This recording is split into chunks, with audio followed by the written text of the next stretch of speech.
Personal information found in a dumpster is now at the hands of the Attorney General's office tonight. Yeah, a viewer notified us after he found stacks of folders filled with information from people here in the Valley. Channel 5's Michael Scott tells us what's next. He's in our studio.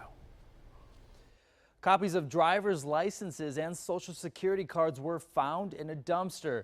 It appears these are former employees of a company. So we notified the Attorney General's office in McAllen. They came to check it out, and now tonight that information is in their hands. He couldn't believe it. And I saw that. So I'm like, well, there's a whole bunch of boxes. So Piles of paper and folders are stacked from the middle to the bottom of this dumpster. David Aguilera Jr. spotted them. He was throwing away posters. I was making room to put them in there. And when I moved that box, a whole bunch of papers fell, and I saw a picture ID of a license. And then I grabbed it, and then there was another one on the bottom, and then another one. Copies of people's driver's licenses and social security cards were attached to job applications. Most of the people were out of Brownsville.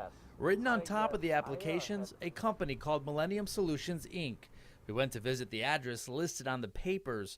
They're no longer there. We came across the Millennium Solutions Inc. Facebook page. On the description, it says the company is dedicated to selling Time Warner residential services. Time Warner Cable is now called Charter Spectrum. So we reached out to them. A spokesperson with the company responded to us saying, "The security of personal information is of the utmost importance to us, and we're looking into the situation." We also notified the Attorney General's office out of McAllen. They sent an officer to check it out. He wasn't authorized to do an on-camera interview. He did tell me they will have to move the dumpster to a secure location and pick through it by hand. They plan to recover all the personal information inside.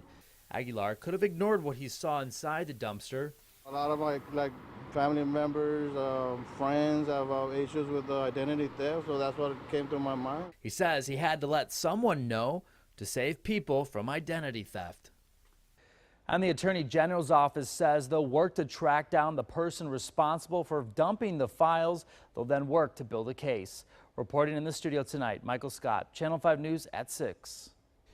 And if you think you might be a victim in this case, you're encouraged to call the Attorney General's office. They can be reached at 956-682-4547.